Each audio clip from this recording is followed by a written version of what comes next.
Are you guys ready? Denise Gillman runs a dance academy in Crestwood. Breathing forward. 23 years of teaching ballet and dance with a commitment to excellence. On they don't. She loves kids, and her resume as a dance instructor is vast.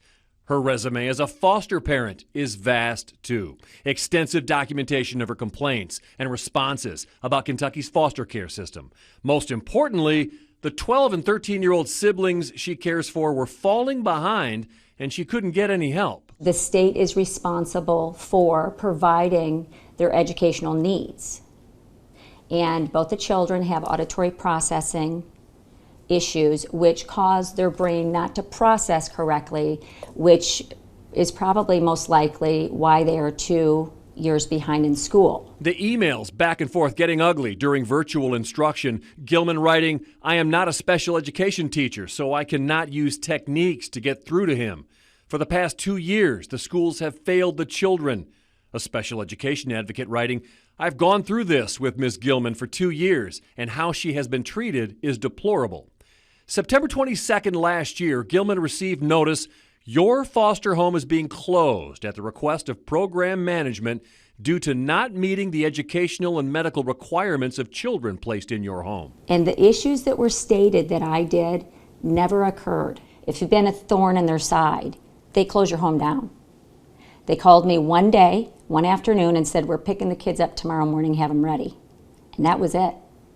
After 3 years, that's it. That's what you get. She says 65 days later, she got them back, but still with no educational help and none of the pay they're supposed to receive. I was getting about $48 a day per child.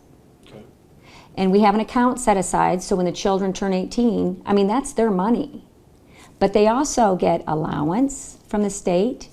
They get that monthly. We should be getting a clothing stipend for the children. We've seen nothing in 9 months. Now it's gotten so bad with the state denying everything and calling you a liar. I've been called a liar.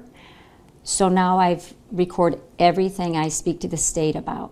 Gillman shared the phone recordings with us. FCC rules prevent us from airing them, but we can report what was said. A caseworker recently telling her, "They owe you around $20,000 back payment. They're all trying to cover their butts. It's not just the money. It's the fact that so much was done wrong. It got to this point because of other people's incompetence. They feel like this overt threat of losing those kids is going to be enough to make you shut up." After my repeated requests in August for a response from the state to Gillman's complaints, I got this email September 1st saying, "The cabinet does not comment on individual cases. The Department for Community-Based Services values all foster parents. Per diems are provided to individuals who have completed the requirements under regulation to be approved as foster parents."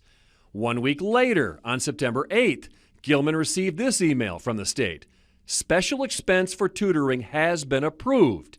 One victory in a war that wages on." I think they owe the children. I think they made a big mistake. I have that on recording umpteen times, and nobody wants to own it.